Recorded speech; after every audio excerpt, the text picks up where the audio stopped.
And it started recording. So good morning. Welcome to the workshop. Thanks for taking some time on a Saturday. As it works out, it's probably easier to do this at home than drive through this weather today. If it's anything like me, I've got lightning strikes all around my house. So hopefully we keep our power on. My laptop is fully charged, but I would imagine I would lose my internet if I lost power. So let's cross our fingers on that. We have a number of you in the room already, so that's great. What I'm going to do today is I'm actually going to do two separate presentations with some Q&A in the middle and then Q&A at the end. Sometimes I've found when I'm doing a presentation using a PowerPoint, it's hard for me to see the chat or the Q&A. So I'm going to do a first one really focused on the theme and some on a little bit on topic ideas and research. And then we'll pause, do some Q&A. And then the second part, we'll be looking at the 5 categories in depth with tips and suggestions for each of the 5 categories. And then we'll do another Q&A at the end. And that should take us till about noon. If you want to stay on afternoon and ask individual questions, happy to do that. I think the easiest is to use the chat, but we can certainly open up and unmute everybody and do kind of verbal Q&A, particularly at the end as well. So I'm going to share my screen and start with the theme. And let me get that going for us. Just have to click the right tab here, and then I'm going to make this go into slideshow. So you should be able to see that National History Day 2024, of course, next calendar year, but this school year. And you probably know already that the theme is turning points in history.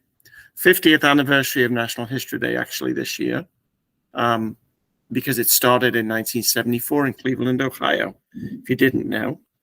And I know some of you know this on the call, but just to show my age, I've been involved with National History Day since 1991. So I'll let you do the math on that. I ran the state competition in Kansas in the spring of 1992, so the 91-92 school year.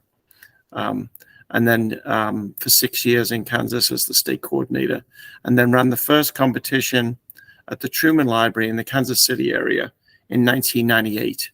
And I've been doing that every year ever since. So if you've got questions, I should be able to answer them. As I said, the first thing we're going to really look at is the theme. But before we do that, I just want to give you kind of the structure of how you can enter the competition and kind of what the judges are looking at. And then we will dig into the theme pretty significantly. Because I know we've got quite a few new teachers and new students involved this year.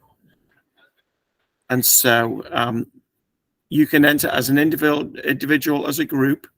I always put a group as 2 to 3 students. Technically, you can enter as a group up to 5 students, but it's very rare that works very well. Students in the listening in today, teachers will know that groups of 4 or 5, it's a lot harder for them to work together as a group.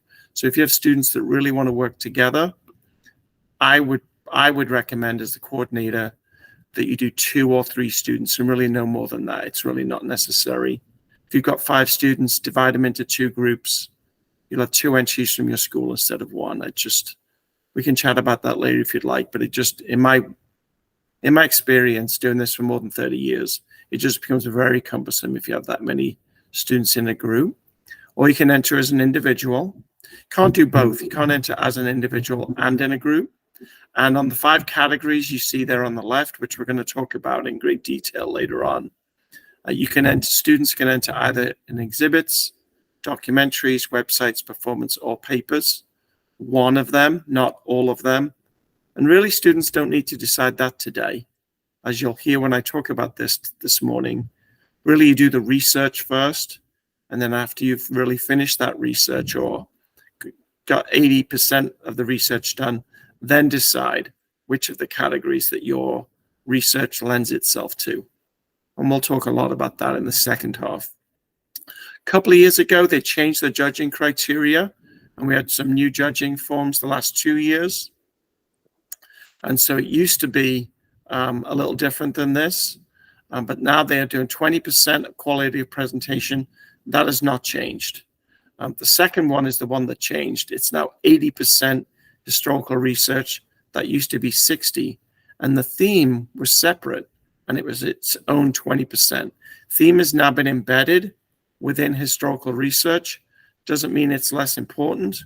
It's just a single line item within the historical research section. And so those of you that participated last year saw those judging sheets and the way they spell those out. For new teachers, if you contact me later, just via email, I can send you samples of judging sheets. They don't translate very well in a PowerPoint, but I can send you PDFs of what those look like and the kind of line items that judges look at. And we're going to talk quite a bit about historical research in the theme today. So I want to talk about what I advise as the first 4 steps to creating a project, and then we'll dig into the theme itself. First of all, you're going to have a great idea. Just think of a topic, one that fits the theme. We're going to talk a lot about that. Maybe has plenty of sources, particularly primary sources, and that it's interesting to you as a student, right? The last thing you want is to be working on a project starting in September, turning it in March. It's a topic that you're not interested in. You're less likely to dig deeper and to find sources. But it is key that it fits the theme and has plenty of sources available. So I was in a school last week, and a student asked me about an ancient history topic like ancient Greece or ancient Rome. That's fine as a topic idea, and it's fun and it's exciting, and the student might be interested in it, but there's a lot less primary sources. So you have to bear that in mind too. Second step, and this is the one that we get the judges' most attention, is the research. You have to do lots of research for a History Day project. That's why many students start in August and September to give themselves time to work on it each week in school or at home in the evenings and on the weekends. So you need to start that research process now, and you build that evidence, because ultimately you're going to be making an argument or making a case that your research is going to back up. Third part, after you've got all of this information, you have to analyze it. Not everything you find on the internet is true. Not everything you find in a book is true. Not everything a historian writes is true. And even primary sources can be biased or lead you in a different direction. So you have to figure out with your analysis what's the accurate information and develop your own ideas. And then the last part is to do the actual presentation. So I always discourage people from building an exhibit board in September or October. Do that much later. Build your exhibit board, build your documentary, write your performance script much later in the process. And so that's your presentation piece, the piece that you would present at the competition. I should have said at the beginning, and it's on our website, the competition is March 9th at William Chrisman High School in Independence. And we'll talk more about that in the Q&A probably, about the logistics of that. So, turning points in history. Your topics, teachers online, really reinforce this to students. If there's one thing you get from this next 90 minutes, is the topics must connect to the annual theme. They have to. Judges are going to be, that's probably the first thing the judges look at, along with the students' bibliography. How do they connect to the theme? And it really has to be obvious. Can't just be in the student's head, has to be displayed within the project, no matter the category. So it's in the paper, it's in the website, it's in the performance, and so on.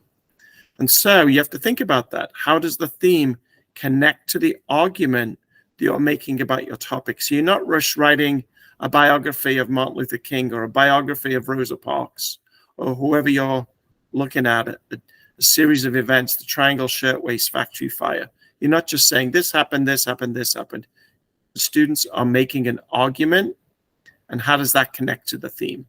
I think that's a little easier this year with this theme because turning points kind of lends itself to that. So what do we mean by turning points?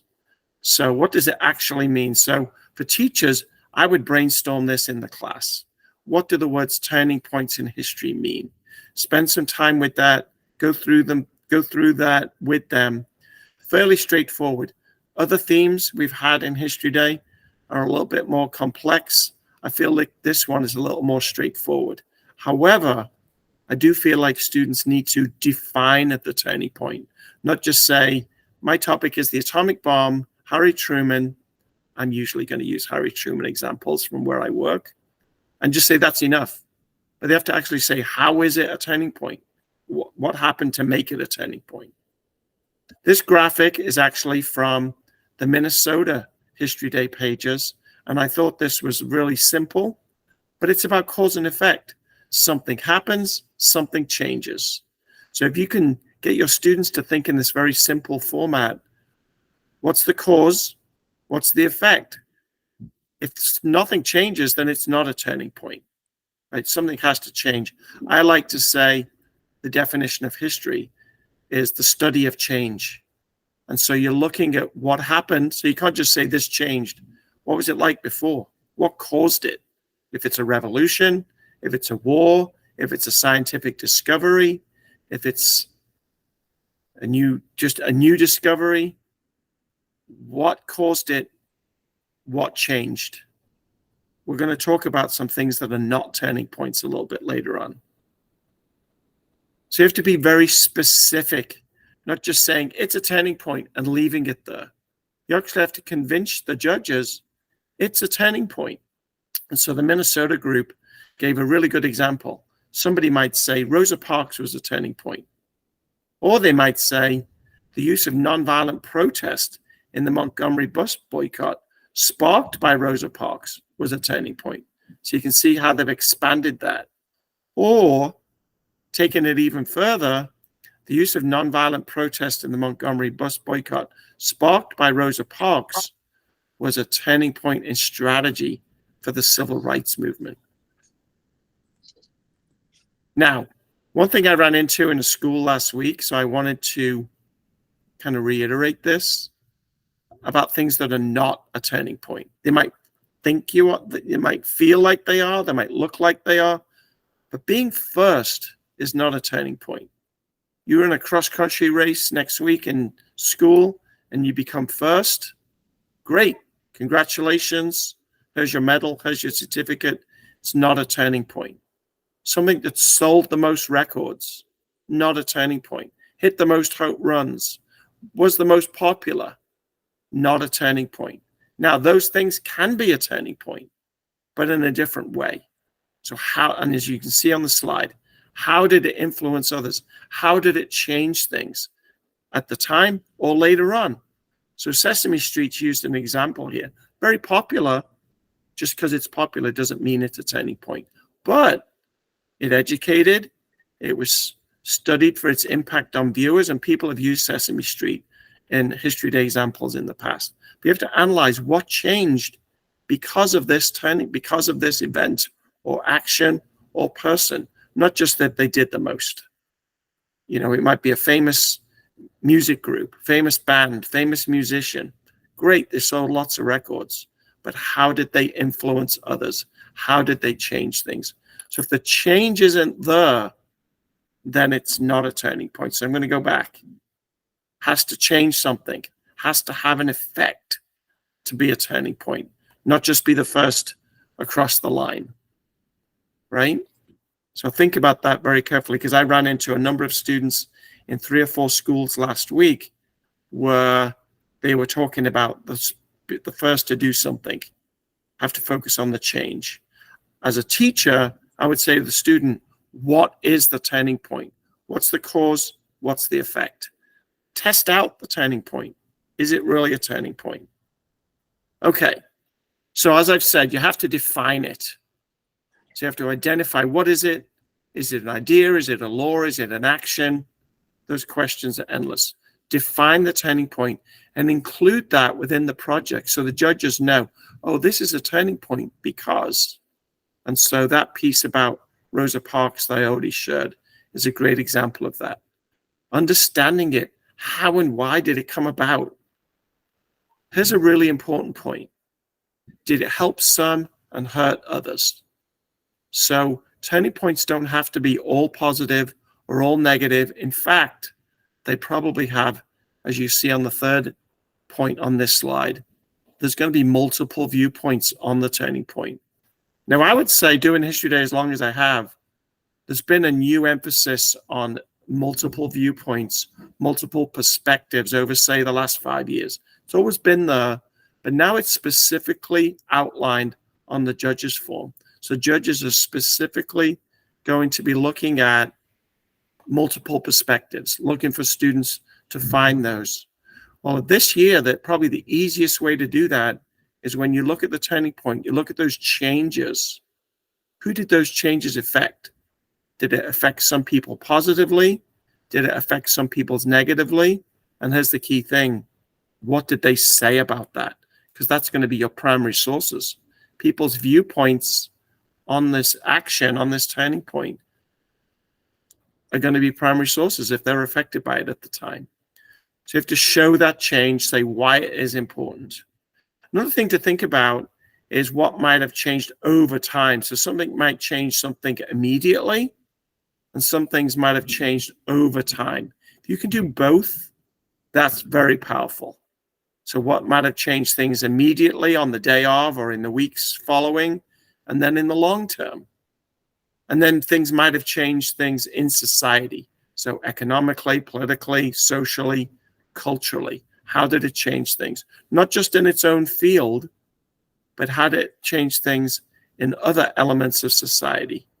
So if it's a music group, did they change things economically? Did they influence fashion? Were some of their music banned? So that becomes political, things like that. So, as I said, we're doing a real deep dive on this turning point. Some of this might feel repetitive, but it might drive the point home too. So thinking of that turning point, why was it important at the time? Who are the people? Sometimes when you're doing your research, it's identifying the people, then researching those individuals, and then you're getting primary sources about what they were trying to do. Or if there's a particular action, who was involved in that? Who did it? Who had the ideas? Sometimes those ideas come over time, right?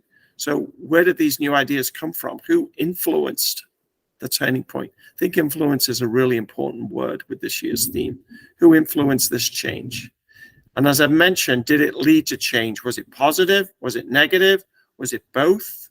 And as we come all the way into the 21st century, where can this influence be seen today?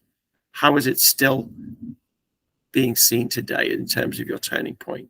Some of them may not do that, but if you can get all the way into the 21st century, that's often a good way to show how important your turning point might be.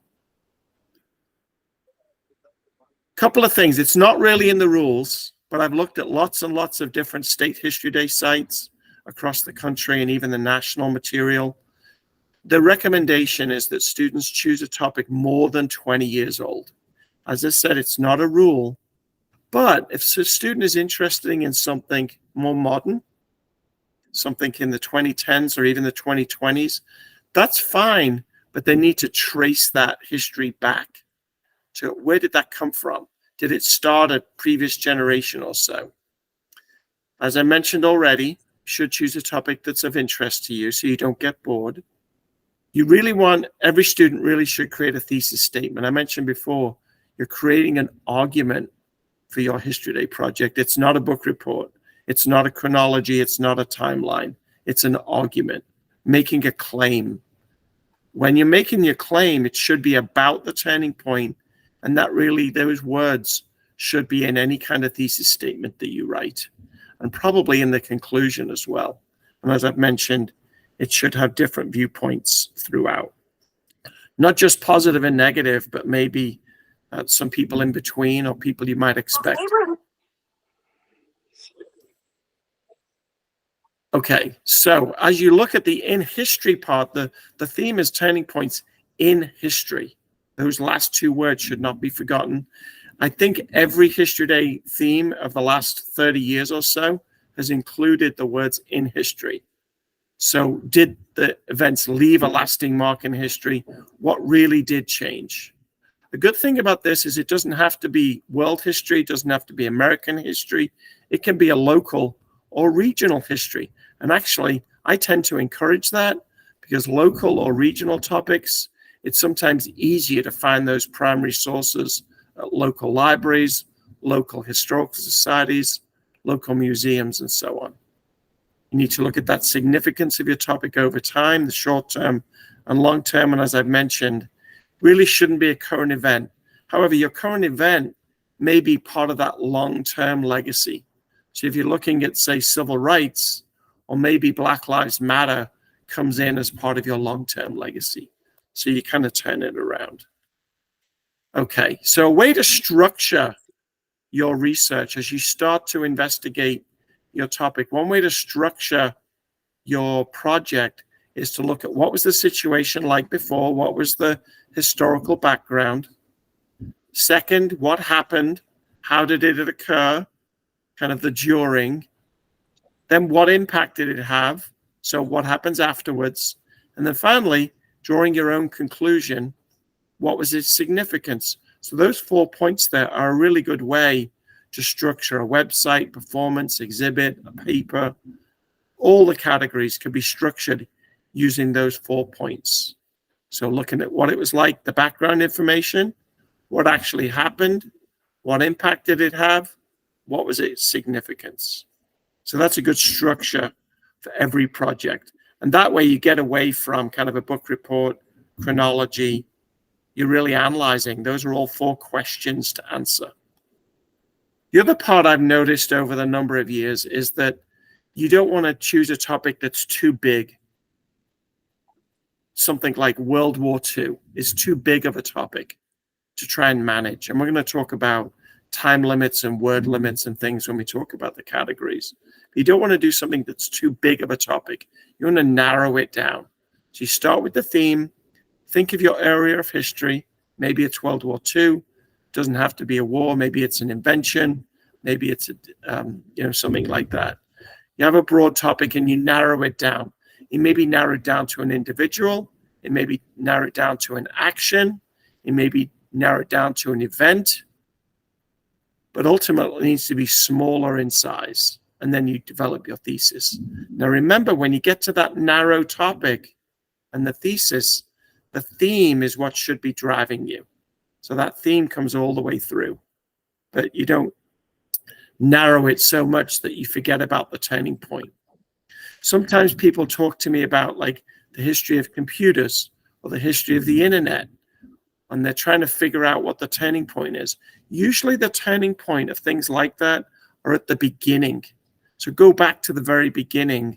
That's the turning point. And all of the stuff we see today is that legacy. So what was that significant change at the beginning? Who were the people involved? What actions did they take to create this new thing, if it's a technology, something like that? So the next thing you're really going to have to think about is, can you analyze? You have to show how much it changes things. In History Day, we like to use the word impact. What impact did it have? How did it shape history? Can you explain why? Can you determine the context of what happened and its significance for the future and those alternate viewpoints, alternate perspectives? So you have to kind of analyze those and look at how they've shaped history in the future and why that happened. That's usually going to come from the sources itself, but you have to analyze them. And just as an aside, the National Archives docsteach.org website has really good worksheets for analyzing different types of primary source documents to get practice in doing that. So 10 questions to answer, and we'll be close to the end of the theme part. We'll talk about research real quick, and then we'll do some Q&A. Kind of by that point, we'll probably be close to halfway through. So what is the turning point? What is the event you're focusing on? What's the reason for it? Oftentimes, students don't give the context or the background. They just say, this is the turning point. Well, what happened? What led up to it? And if a scientist didn't just wake up one day and come up with a new invention, what was the background? What was the reason for it? Why was it needed? What are those different points of view? One we haven't talked much about yet, but it's going to segue into what we're going to talk about next. What primary sources can you find? And quite frankly, what secondary sources can you find? Because those are important too. But judges are really going to focus in on the primary sources.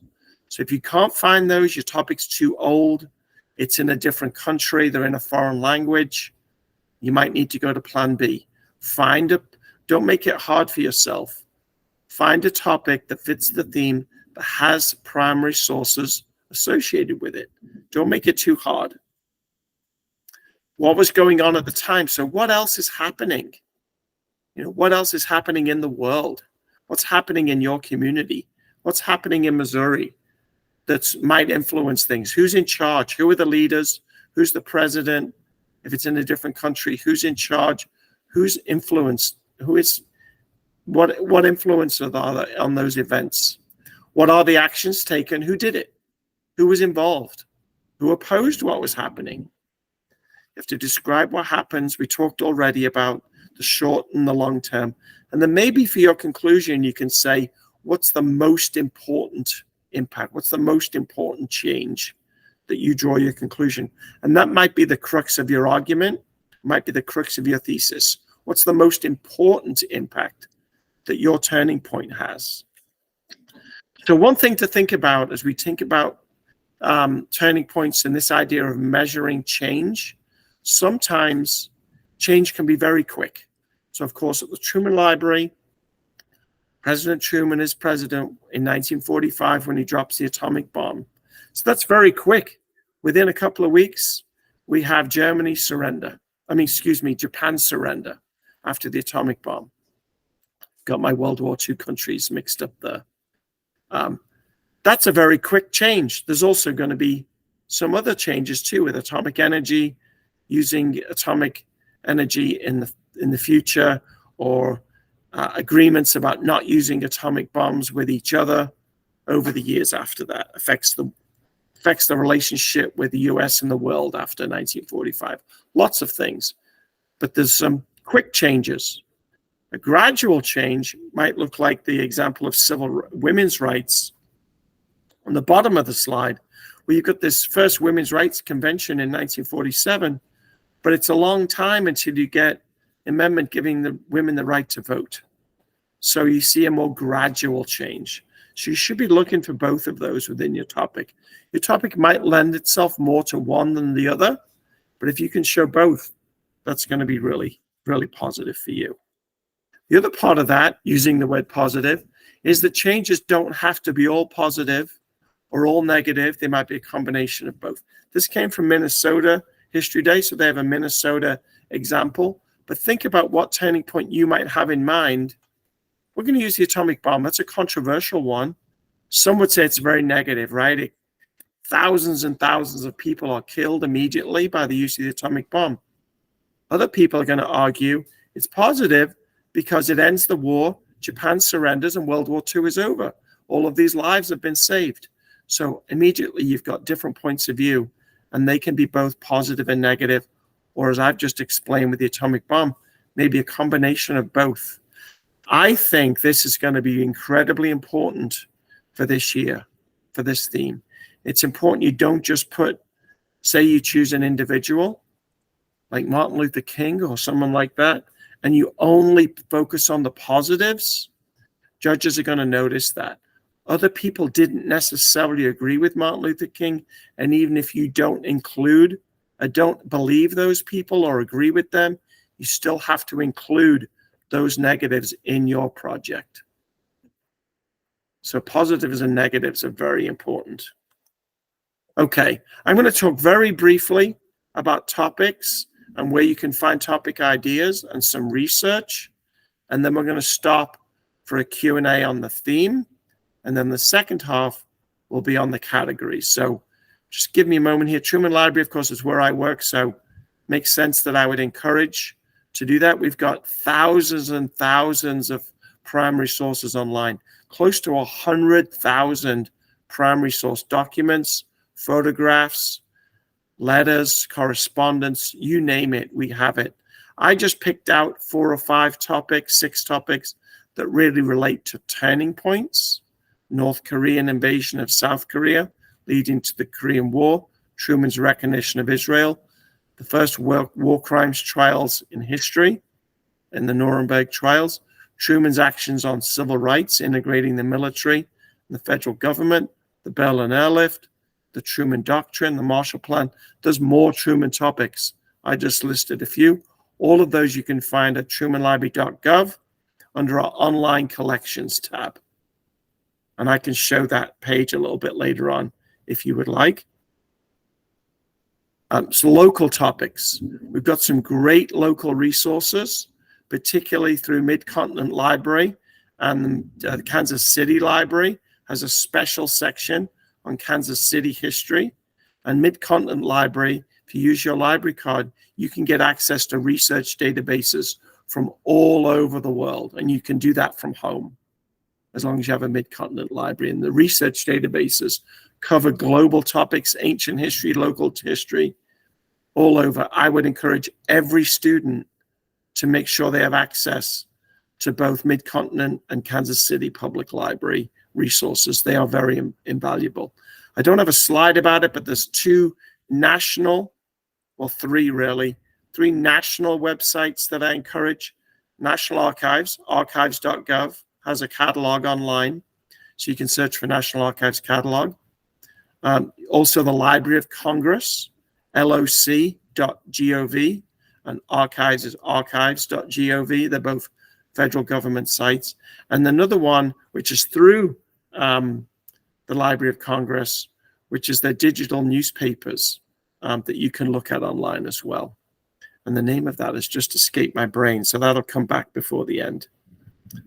And then locally in Missouri, you have the State Historical Society of Missouri that has branches all over the state. So in Kansas City, it's on UMKC campus. So you can actually go there and research. But when you go to an archives, you need to let them know ahead of time what you're looking for. They can ask questions, and they can loan materials from St. Louis, from Columbia, from Rolla, from all of the other sites across Missouri, if that's what you're interested in. But you need to give them some advance notice so they have time to bring the materials in. The State Historical Society of Missouri also has a Historic Missourian site. Of course, I chose Harry S. Truman for my slide, but they have hundreds of historic Missourians that you can get a starting point, brainstorming, and it gives you research ideas and so on.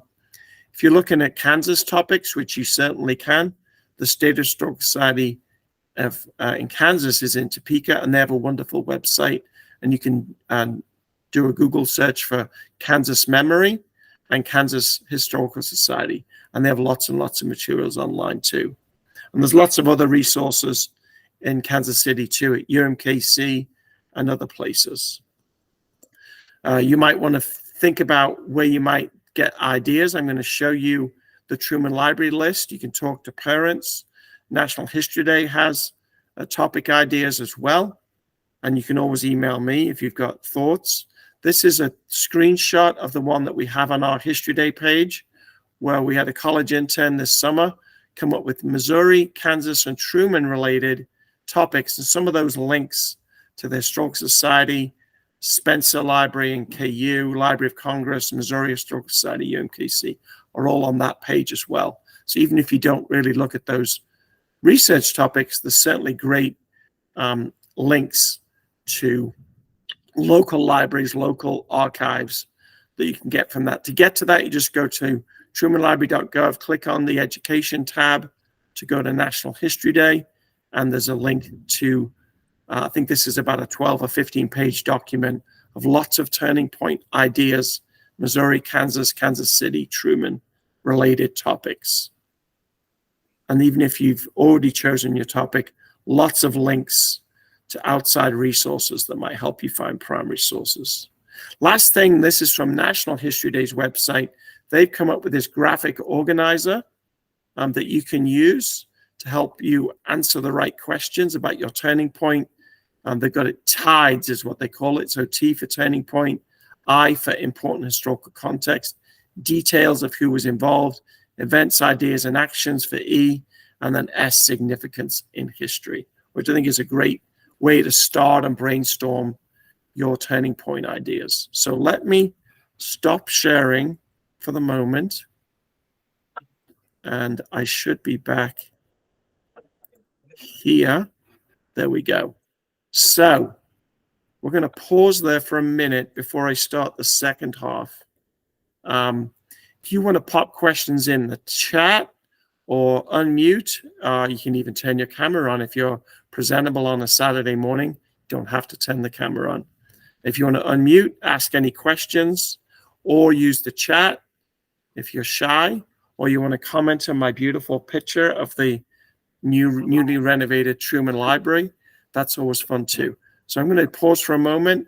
Any questions at all about what we've covered?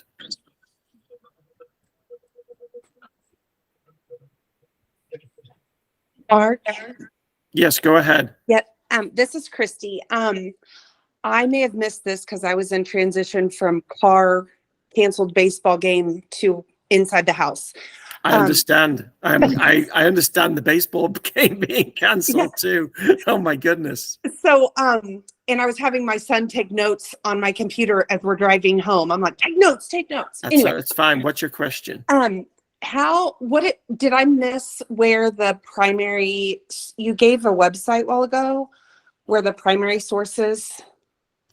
Well, there's lots and lots of places for primary sources, but I'm going to put in the link to the Truman Library page that has a link to some suggested sources.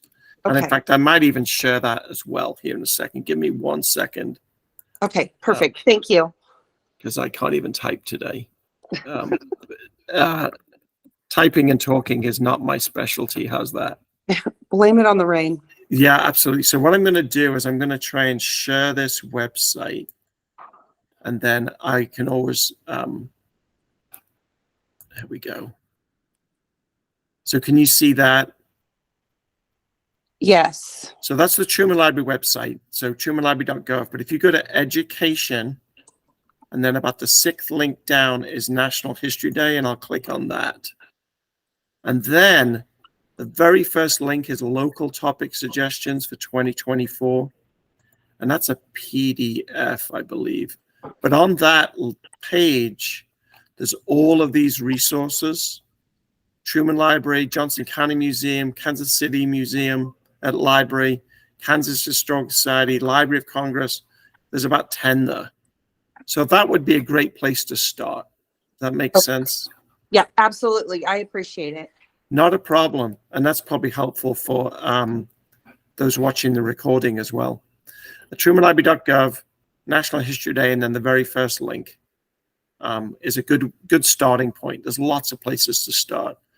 I encourage people, students, not to rely on Google, because so many of these research archives don't show up in Google. Like the Mid-Continent Research Library has more than 200 online databases. None of those show up on Google. You have to have a Mid-Continent Library card to get access to those. Anybody in Missouri can get a Mid-Continent Public Library card. They don't have to live even in the area. You can get it if you live in St. Louis. So that's an invaluable resource. Kansas City Library, same way. So those are great places to start, especially sometimes you might have a national topic, but you want to find a local angle, and that provides you a primary source. What is the Kansas City newspaper saying about this event? What's the Independence paper saying? What is the local community saying? Or it may be a local topic. Then the Library of Congress, National Archives, those are all linked on there too. Okay. Thank you. No, you're very welcome. That was a great question. And I am recording, so if you feel like you missed something, at least you can watch that first 10 minutes again or something and capture anything from the recording as well, which I'll have probably online on Monday. Other questions or thoughts particularly about the theme, but really about anything I've said so far? Don't be shy. It was hailing during my presentation. Hopefully it didn't affect anything. It seems like the hail has gone through, hopefully.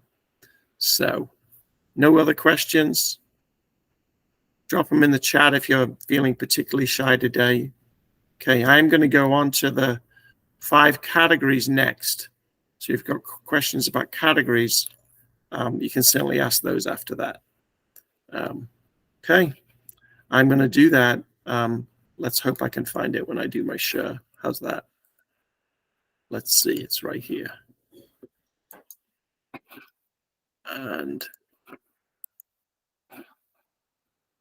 this one you may well want to watch again, because I'm going to go through in quite some detail about each of the 5 categories. Remember, students only have to choose one, and I really don't recommend you choosing it yet, but it's good information to have. So we're going to go through all 5 of what those look like. There's going to be a lot of text on the screen because there's so much to say.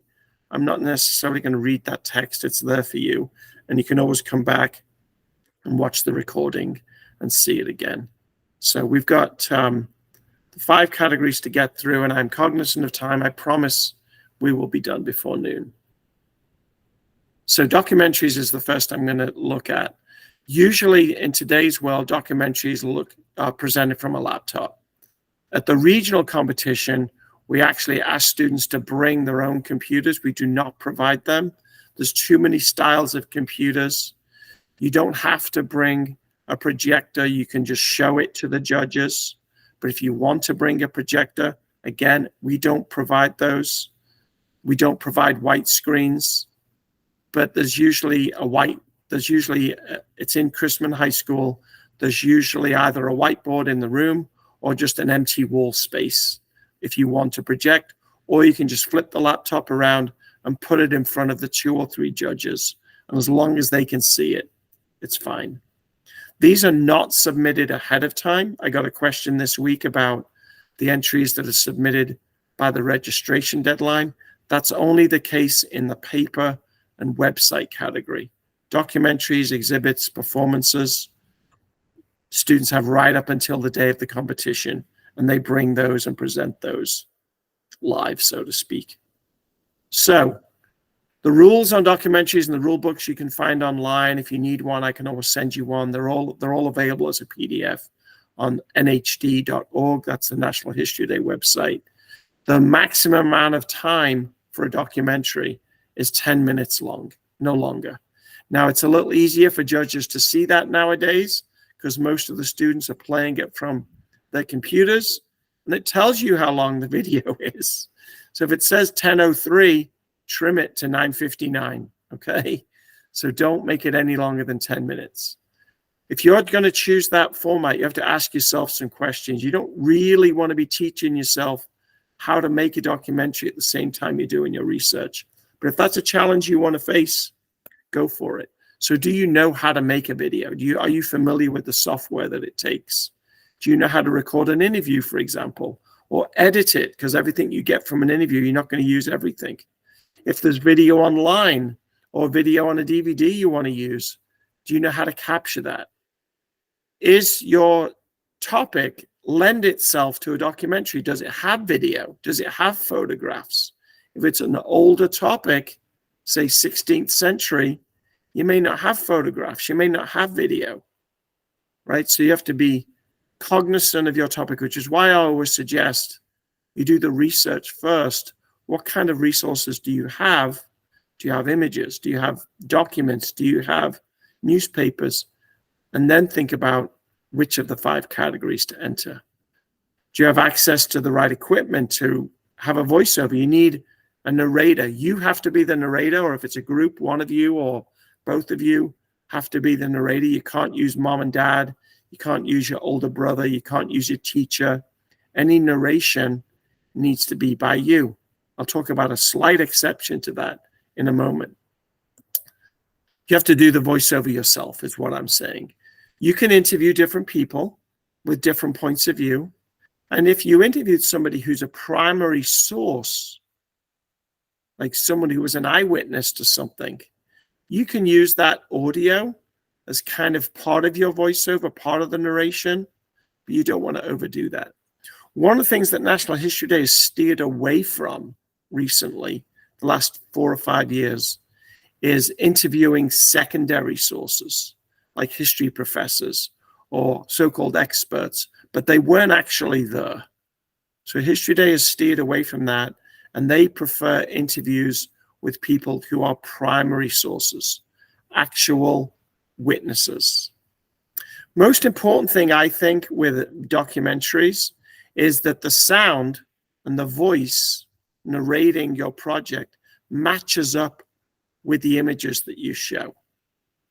And then and I'm going to show you a way to do that here in a moment with a storyboard. And then at the end of your presentation, you really need to have a credits page. So you're crediting the people where you got the images. If you use any music, any sound, anything in your presentation, you need a credits page at the end, in addition to your annotated bibliography. You need to really have a clean production. You don't need jerky edits, flipping from one thing to another back and forth. Good pacing, good edits. As I've mentioned, the voiceover needs to be your voice, but it needs to be very clear. It needs to be loud enough. A lot of students are tempted to use music to add to their documentary, which is fine, but it needs to be background music, not foreground music. You don't want it so that you can't hear anything else, or too loud, or disconcerting, or it doesn't fit. It needs to be appropriate music. But the narration, your voice, student voice, needs to be the loudest, and it shouldn't be drowned out by the music. Any kind of color scheme you use, slides, transition slides, music, all of the titles, all of those things need to fit your topic. If you're doing something on the environment, you might have hints of green. If you're doing something on communism, you might have hints of red. Think about that. We're going to say the same thing when we talk about websites and exhibits. If you do have music, it needs to be appropriate. I once saw a documentary that was about Australian Aborigines, fascinating documentary. They used Irish folk music, totally inappropriate. So you need to have music that goes along with your topic. You might consider subheadings to break up your documentary. So you might have background and then show that piece. Turning points, show the turning point. Conclusions, whatever subheadings you want to use to help with your transitions from different parts of the documentary. And I mentioned storyboards already. Here's what a storyboard might look like. So on the screen, on those rectangles with the round corners, might be the image you want to include in your documentary. And then the lines underneath would be the audio that goes along with it. And you might even indicate 10 seconds, 20 seconds, 30 seconds. You don't want your documentary to be too fast, that it's just a series of flashing images, but you also don't want it to be too slow. So the pacing is important, and that means your audio is going to match up with your video. This often happens when students make edits or changes, and they maybe change out an image, but it no longer matches up with the audio. So you need to be able to know how to do that, but really plan ahead.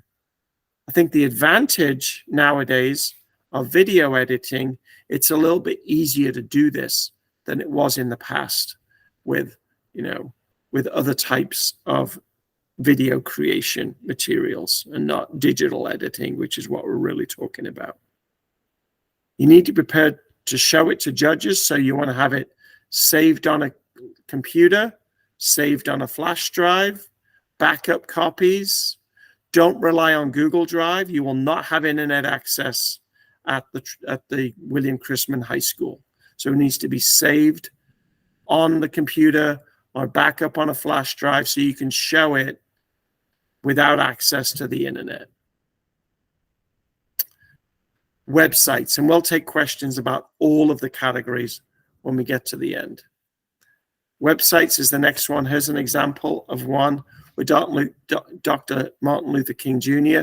And you'll see these titles across the top: intro, early life, speeches, assassination, photos, and so on. So they've broken their website down into sections. That's a really good thing to do. We're going to say the same thing with exhibits as well. There is an official National History Day web editor. It is absolutely required that you use that to present your History Day project. So look on the National History Day website, nhd.org, and it will point you to the web editor. It is free, and it takes a little bit of getting used to. It's improved each year, still has some issues. Not going to soft soap that, but you need to get used to doing that. Create a dummy site, create a fake site. Just get used to using the tools. If that's not your thing, change to a different category. I always really encourage students to write their text, put everything in a Google Doc or in a Word document, save it, so you have all your information. So if something goes wrong on the official web editor, and it can, then you've got all of your information in a Google Doc or in a Word doc, kind of like your first draft. You want to put your information into separate web pages, not in one big long web page. Nobody likes to scroll too much. And then you're going to have links, like we see in the Martin Luther King example, to the separate sections of your website. For each page, you don't want it to be all text. You don't want it to be all images. You don't want it to be all video. You want to mix it up, and you want it to be balanced. Take a look at some really good history websites from like the Smithsonian or presidential libraries, things like that, and look at how they mix up their images and text. You don't want to write an essay, a paper, and then just cut and paste it onto a website. You have the capability of the technology to use images, to use video, to use audio. Use those. You could do smaller thumbnails and then click on them and become larger images. So use the web technology to help you. I'm not sure if I have it on the next slide, so I'm going to say it now. I think I do have it on the next slide.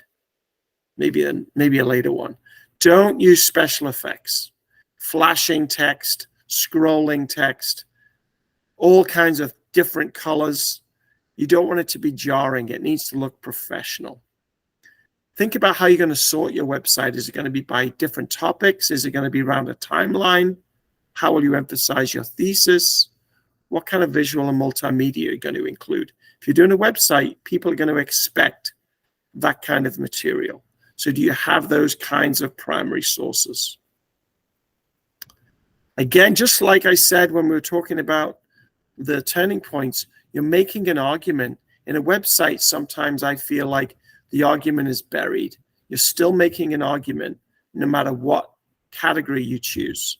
Get that thesis on the very first page as part of your introduction to the site, and then build your site based on that thesis.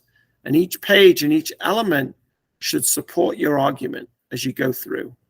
So you really need to take time to create that basic layout and then duplicate it. You don't want to have a different design for every page. You want the header, the footer, the colors, the fonts.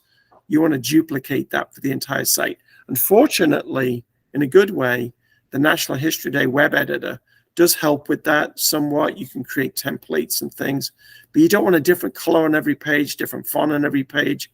You want the links to be in the same place on every page. We're going to get to it on the next slide, but you want the links at the top, links at the bottom. You really want to help the judges navigate.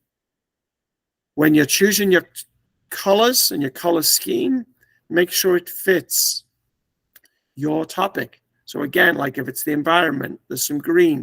If it's about communism, it's red, whatever it is.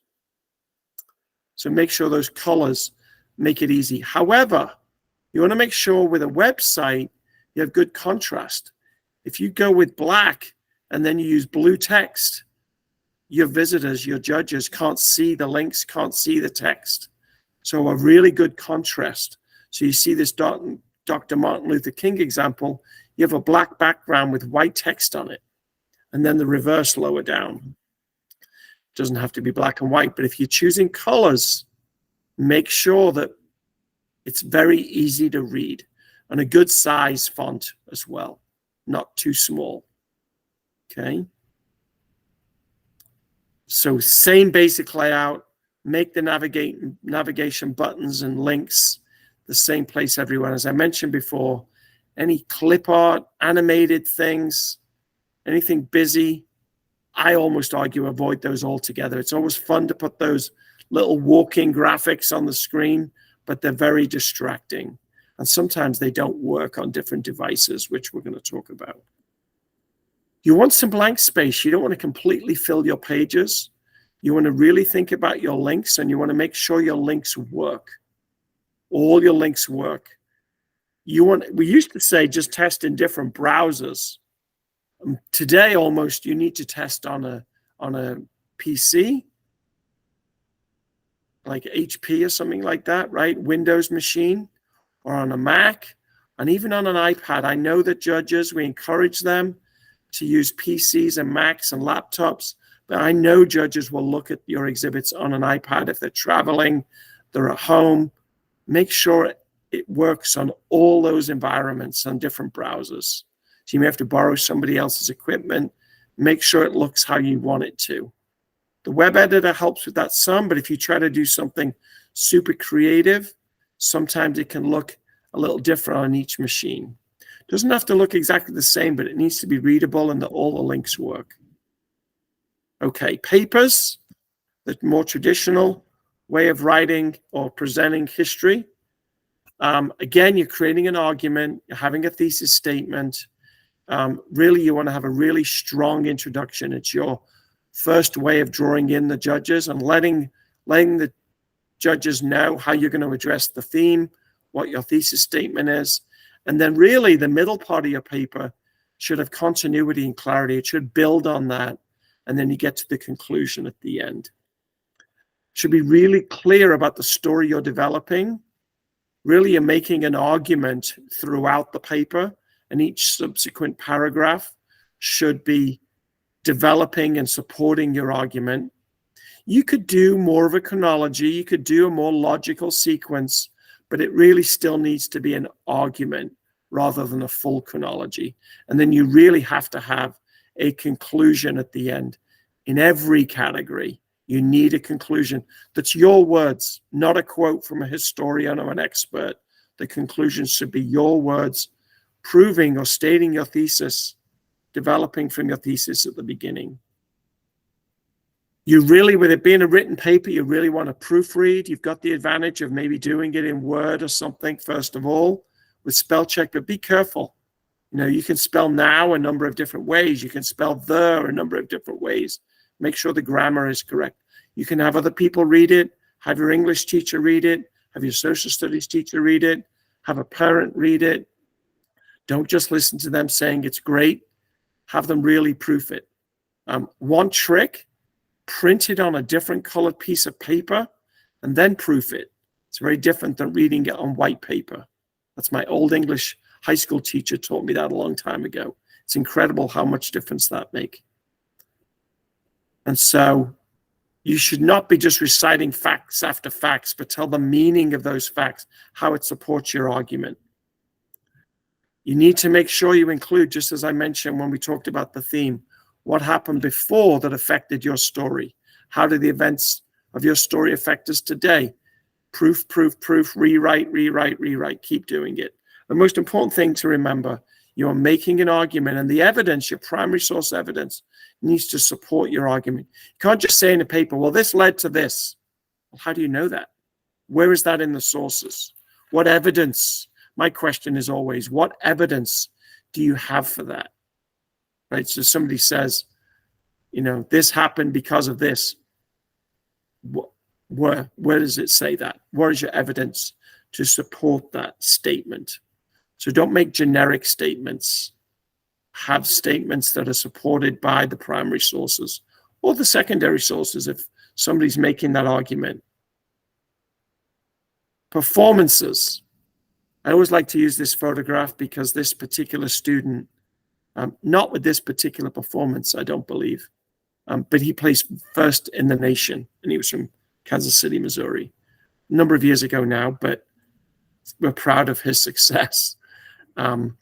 This particular performance was about a Scottish independence in 1700s. So sometimes when students really, really want to do a performance, they start writing their script immediately. Don't do that. In all categories, do the research first. Do an outline, couple of 3 pages outline of your topic. Get the research in your brain, under your belt, in a document. Write find out what you can about your topic. Get those important facts. Quotes are super important in the performance. Same as the others, though. You still need a thesis statement, still need those supporting statements, still need a conclusion. It's a little trickier maybe to weave those into a performance than the other categories, but you think about how you might be able to become part of the performance. Often students have themselves as kind of the narrator to say, I'm now introducing this character or introducing this period of history, and then they come back to that. Then they go into character, and you can play multiple characters, and you should. And then at the end, they come back to themselves or some kind of storyteller to do the conclusion at the end. You get a draft script and you brainstorm how that might be presented. It could be a group, of course. So different students in a group could do different characters. You want to certainly make sure you're referencing the evidence you found, using any actual dialogue, any speeches, quotes, letters, newspaper interviews, anything where somebody's been quoted are a great way to include those within a performance. I once saw somebody do it. I'm always going to use a Harry Truman example, portraying Harry Truman, but he was reading a letter that was sent to him that somebody opposed him. So to get the opposition point of view across, he read a letter of somebody who'd written to him, an actual primary source that said, oh my gosh, he's saying to his wife at the breakfast table, this person's saying this about me and this person's saying this about me. Or you can represent more than one character within your performance. Don't do too many. Don't try and do 8 or 9 people in a performance. But you definitely want to think about, if you're trying to select the characters, there should be those that have different points of view. And you can represent those within the performance. It should be very clear, shouldn't be too complicated. Sometimes performances can get really complicated or they go off on a tangent. Try and keep it focused on those individual people. And you don't want it to be a biography of that person.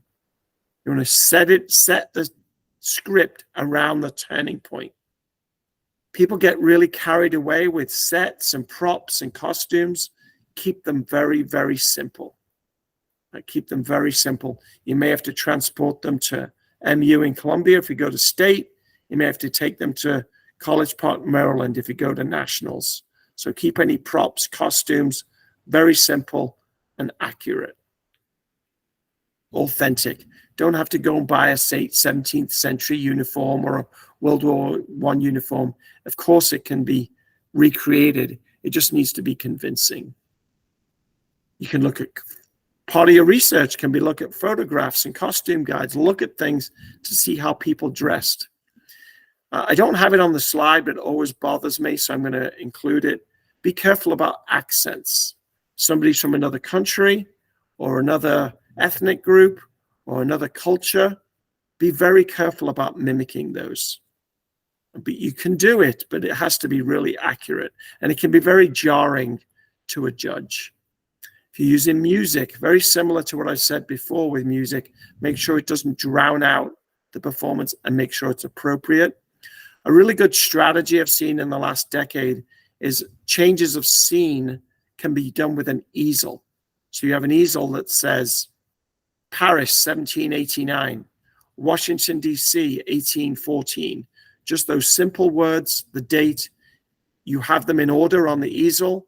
And as you change scenes, as you change years or location, you just use that easel, take the front one off, or even a page of an easel, turn the pages, a pad or foam board, and you just replace them.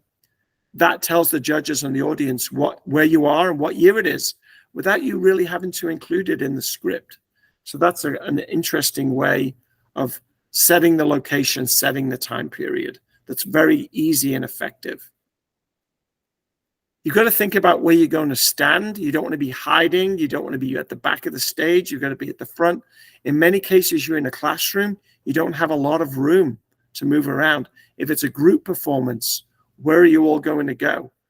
You'll be very careful. Sometimes students get very elaborate with costume changes. You don't want to have any downtime in the performance. So if it's a group performance or one person is getting changed, the other participant, the other performer in your group should keep the performance going. If it's one person, change a hat, change a jacket.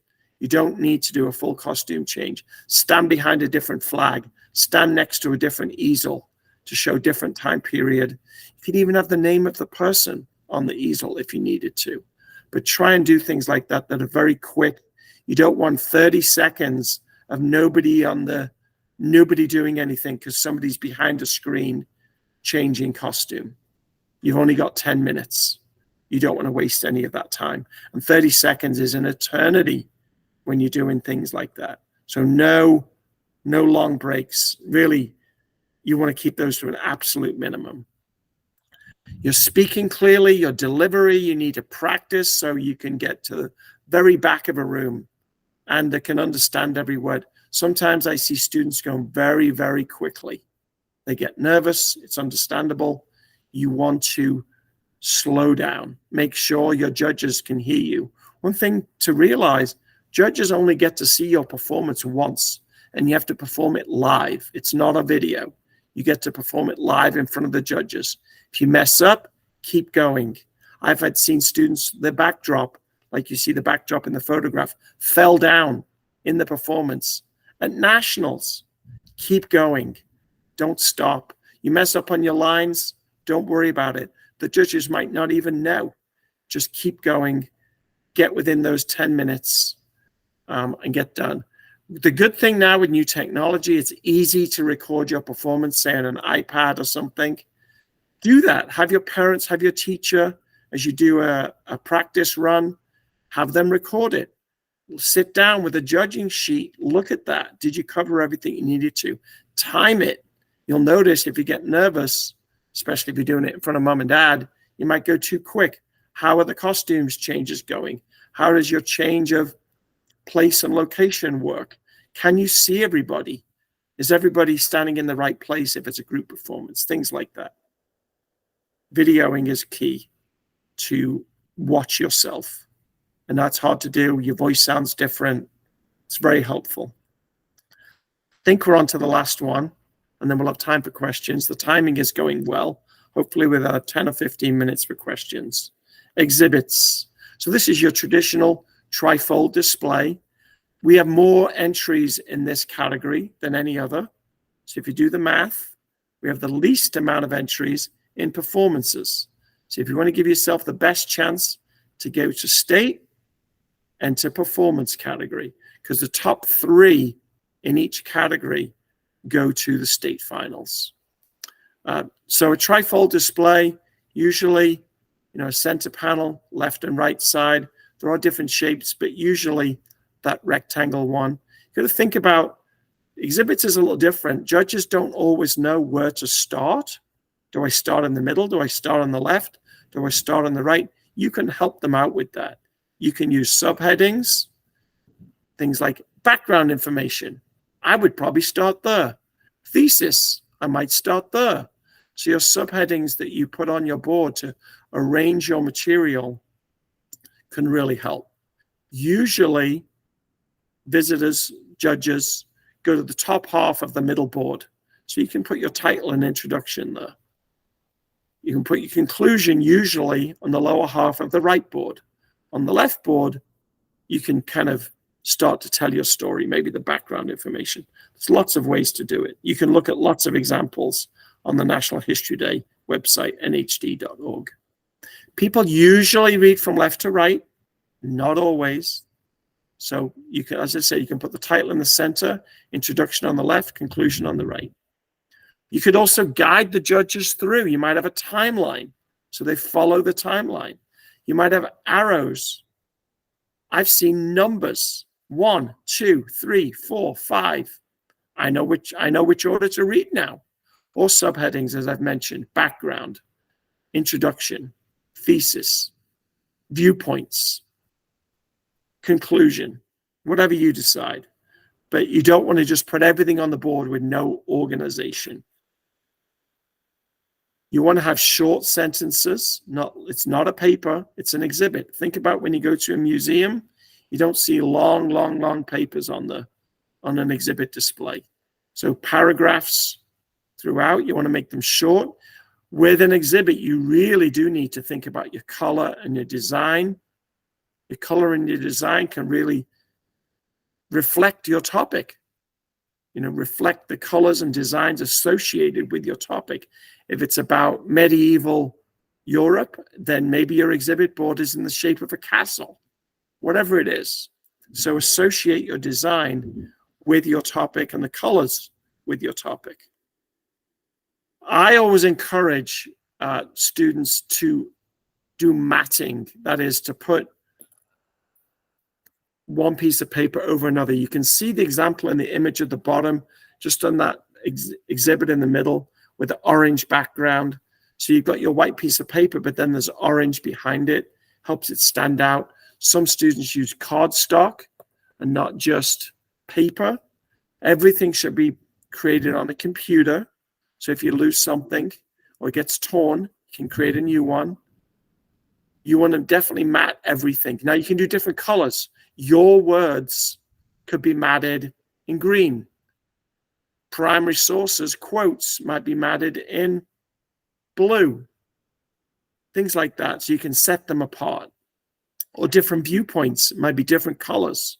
You can explain those in your process paper, your choices that you made. So you can do different color combinations. You want to have white space, but you also don't want to have too much. You don't want to make your exhibit board too busy, but you also want to make it, you want to fill your exhibit board without filling it too much. It's a tough challenge. And you really want to make sure that if you do have quotes, that they really stand out and they're set apart from your own words. You really want to have a visual balance. You don't want to have all the images on the left and all the text on the right, or vice versa. You want to mix up your images. Your primary sources in all categories should not all just be photographs or all be newspapers or whatever. You want to have a variety. You want to really use titles and subtitles so you can tell when there's a transition on your exhibit. So you're making a mini museum exhibit. You don't want to make anything too permanent on your exhibit. So with a glue gun and you're sticking it down, you might want to change it as you find more information, or you get critique from peers or from teachers or from whoever, experts. You want to make sure you can edit it just like you could edit any of the other categories. So kind of do temporary things until you're ready for the regional competition on March the 9th. And then for all categories, we'll wrap things up and then we'll have some time for Q&A. Remember, you are not part of the argument. You have to make an argument, but you must be objective. So you've got to at least acknowledge other opinions, right? So you don't want to just do pros and cons. You want to say some people thought this, some people thought this. This was a positive impact. This is a negative impact. But then you need evidence to show all of those things.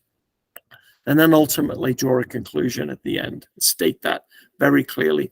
In most categories, I would say conclusion and then state that at the end, tying back to the theme. Judges often ask me, how do we determine, we've got two great entries, how is one better than the other? And I often say, did the students draw their own conclusion that connected back to the theme? So that's one way to determine between a good entry and a great entry. And they have to have those primary sources to back up those conclusions. You really need to look at the impact. So you're defining the significance of your topic. What is so significant about it? You've spent 6 months researching it, both successes and failures, positives and negatives, short-term, long-term. And then is the impact changed over time? So historians might have changed their minds about things. Did it impact things locally, regionally, nationally, globally? And as I mentioned before at the beginning, did it affect things politically, economically, culturally, socially? That's a harder one. Talk to your teachers about that one. But if you can demonstrate that, that becomes a very powerful conclusion. Okay, I love my question slide. So I'm going to leave it there for a second. My question post-it notes. It looks a bit like my desk at work. I'm going to stop my screen sharing and come back. Here we are. Pretty good timing. We're about almost 11:50. So any comments you want to put in the chat, questions about anything? We've managed to get through the thunderstorm. It's still rumbling outside my house. I'm not really sitting in front of the Truman Library, by the way. Otherwise, I'd be very wet. But I'm at home today. So any questions, comments, clarifications? Don't be shy. I answered everybody's questions. Amazing. Just a quick timeline. The first round of the competition is March the 9th. I'm going to look really quickly. I can never remember the deadline date. It always gets by me. Here we go. Pull that up. The deadline is February the 16th at midnight. That's a Friday. Now, that's a deadline to complete the entry online. And January the 1st, I usually open up the online registration. It's free. And there you get the information in by the middle of February. But if you're doing a paper or a website, it shows you in the registration system how to submit that. And then if you're doing the other categories, documentary, performance exhibits, you just bring them to the competition on March 9th. I did see something in the chat. Let me open that up. I had it closed. When is the next meeting? Do you mean another workshop like this? I think you do. I'm arranging one right now with the state coordinator of Missouri who's in Columbia. Let me look. I think I have a date for that. So let me just look at my work calendar. See if I can show it really quickly. See if I can find that. I've got a feeling it's November. Yeah, November the 15th. So Wednesday afternoon at 3 o'clock. There's going to be the state coordinator. We haven't even announced this yet, so you're getting this first. State coordinator, myself, and some of the other regional coordinators around Missouri are doing a workshop November the 15th at 3 p.m. And so what information will be going out about that closer to that November the 15th deadline. So that's the next one to look for as well. There's lots of information on the Truman Library website about History Day, and you can email me anytime. You should have my email address already, but I'm going to put it in the chat. It's right there. You can email me all the time. We will be recording that one on November 15th also. But you can ask, you said you have school, you can ask me questions whenever you want. You can email me whenever you want, and I can answer all of your questions, okay? Well, I'm going to start to wrap things up. I really appreciate you spending this rainy, stormy morning with me doing this workshop. Hopefully it was helpful. Please follow up with any questions. I'm going to stay online for a few minutes if you'd rather ask a question when everybody else is disconnected. But I'm going to give you 10 minutes back. Enjoy the rest of your Saturday. Hopefully it dries out some for us all. I know our grass and flowers need it, but if not, please email me with any questions. And I'm going to stay online for a few minutes, but you're free to go back to your day, and I appreciate your participation this morning. Thank you.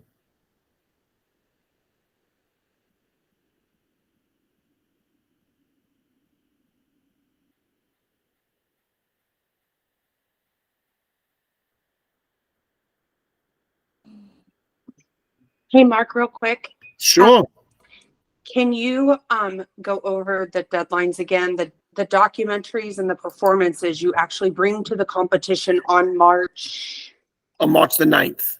The 9th. Yeah, at Chrisman High School. So when you have the online registration will open in January, and the students and the teachers will put everything in there, like what the title is, what the category is, what grade the student's in, all of that stuff, school name. And then the papers and the websites will have until the 16th of February to either upload the paper, or if it's a paper category, if it's a website, they put in the website address, the URL. They can put that in the registration system. And the reason they do that is the papers and the website judging starts right away. So those judges look at those ahead of time. But the performances, the documentaries, exhibits, everything you need for that, the student would bring that day. So if it's an exhibit board, they set it up that morning. If it's a performance, they have everything, their costume, their props. If it's a documentary, they bring their laptops and so on. But they can keep working on those, but the papers and the websites, they have to have those done by the 16th of February. Does that make sense? Okay. Uh-oh. Okay. Yes. Thank you. You're very welcome. Reach out with any questions. Some things, you get off the call here and in 30 minutes, you'll think of a question. You can email me anytime. Yes. Yeah. We're just trying to figure out deadlines because we haven't started this yet. Absolutely. We're trying to figure all that out. So this will be so which school system are you with? North Kansas City. You're with the 6th grade center group? Yes. Okay. Well, have any of your colleagues, if you want me to reach out, honestly, if you want me to come to the school and talk to your team of teachers, I'd be glad to do that. I do that a lot. Okay. I will ask them. I am I'm texting them right now, and I'm like, guys, I feel so much better about this after listening to this. So we can help. We were nervous. We were That's nervous. Okay. So I'll be glad to help in any way I can. If it means coming and spending some PD time with you, whatever you need after school, be glad to come and help. Or we can even set up a Zoom call with everybody. Whatever you need, I can help. Like I said, I've been doing this since 1991, so I know all the answers. And if I don't, I make them up real well. Okay. Yeah, because we could do this maybe during one of our planning times. Absolutely. Like a 30, 45 minute Absolutely. time. And really generate your questions and just bombard me with the questions. That works too. Okay, that's perfect. I appreciate your help today, Mark. Hey, Thank you not for a giving up problem. your time. Not a problem. Glad to help. Okay, we'll chat with you later. Okay, thank you. Okay, bye-bye. Bye-bye.